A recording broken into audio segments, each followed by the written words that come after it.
রাশিয়াতে আপনাদের ১ মাসের খরচ কেমন হবে আজকের এই ভিডিওতে আমি বলে দিব। তো আমার ভিডিওগুলো যারা নতুন দেখতেছেন সবাই সাবস্ক্রাইব করে পাশে থাকবেন। তো যারা রাশিয়াতে আসতে চাচ্ছেন তো তাদের এই বিষয়গুলো অবশ্যই জানা উচিত যে আপনার মান্থলি কত টাকা খরচ হবে। সো এই ভিডিওতে আমি বলে দিচ্ছি যে আপনাদের মাসে কত টাকা খরচ হবে। এটা হচ্ছে আপনার অনেকটা সিটির উপরে ডিপেন্ড করে। তো আমি আমার সিটি নিয়ে কথা বলবো। আমি যেহেতু বড়লেখা থেকে বড়লেখা সিটি সম্পর্কে বলবো। সো ফার্স্ট এ হচ্ছে আমি বলবো যে ট্রান্সপোর্ট এর হচ্ছে আপনার কত টাকা খরচ হবে। দেখেন আপনার যদি বাসে চলাফেরা করেন সবসময় সেক্ষেত্রে আপনার যদি কার্ডে পেমেন্ট করেন সেক্ষেত্রে আপনার আমার সিটিতে বাস ভাড়া নেয় হচ্ছে ৩৭ রুবেল। আর আপনি যদি শুধু হচ্ছে ক্যাশ দেন বাসের ভিতরে ভাড়া তাহলে কিন্তু আপনার ৪০ টাকা মানে ৪০ রুবেল দিয়া লাগে। এ হচ্ছে আপনার ট্রান্সপোর্টের মনে করেন কস্টিং আসে।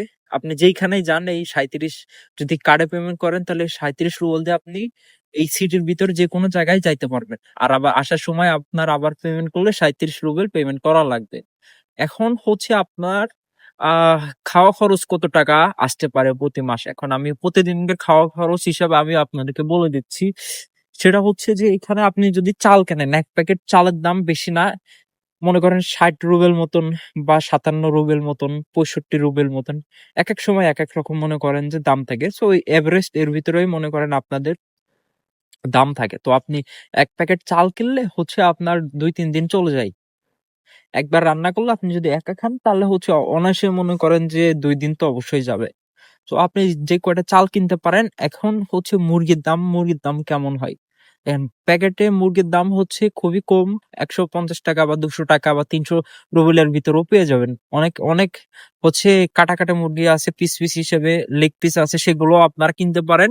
ওই ৩০০ ৩৫০ রুবেলের ভিতরে আপনারা এগুলো পেয়ে যাবেন। তো হচ্ছে সবকিছু মিলায় যদি আপনি এভারেজ হিসাব করেন তাহলে আপনার ১ মাসে কস্টিং হচ্ছে বেশি না। আপনার ৭,০০০ বা ৮,০০০ ১০,০০০ রুবেলে ধরেন হাইয়েস্ট গেলে। ১০,০০০ রুবেলের ভিতরে আপনার হয়ে যাচ্ছে। এখন আপনার চলাফেরার উপরেও ডিপেন্ড করে অনেক কিছু। এখন আপনি কিভাবে আপনার লাইফ হচ্ছে লিড করতেছেন সেটার উপরে ডিপেন্ড করে। অনেক সময় হচ্ছে আপনারা কিন্তু বাইরের খাবার খাই। আমরা বিভিন্ন ধরনের রেস্টুরেন্টে যাই সেটি আছে, তারপর হচ্ছে বার্গার কিং এ আছে। সেখানে গিয়ে কিন্তু আমরা মানে খাবার খাই। সো সেসব হিসাব যদি আপনি করেন তা মান্থলি মনে করেন যে ১২-১৩,০০০ রুবেলের ভিতরে ১ মাসে আপনার অনায়াসে হয়ে যায়। আর এটা হচ্ছে আপনি কোথায় কোন টাকা খরচ করতেছেন এটার উপরে ডিপেন্ড করতেছে। আর এমনি যদি মনে করেন যে টাকা-পয়সা একটু কম খরচ করেন খাওয়া-দাওয়ার দিক থেকে তাহলে ওই ৮-৯,০০০ রুবেলের ভিতরে আপনার ১ মাসে ফুল মনে করেন যে একটা কস্টিং চলে আসে। এখন বলতে পারেন যে ভাই লিভিং কস্ট কেমন আসতে পারে? এখন লিভিং কস্টটা হচ্ছে যদি আপনি ইউনিভার্সিটি হোস্টেলে থাকেন সেক্ষেত্রে কিন্তু আপনি যখন আসতেছেন তখন কিন্তু আপনার ওই ১ বছরের হোস্টেলের যে ফি আছে সেটা কিন্তু ইউনিভার্সিটি রেখে দেয়। আপনার টিউশন ফির টাকাটাও কিন্তু রেখে দেয় ১ বছর।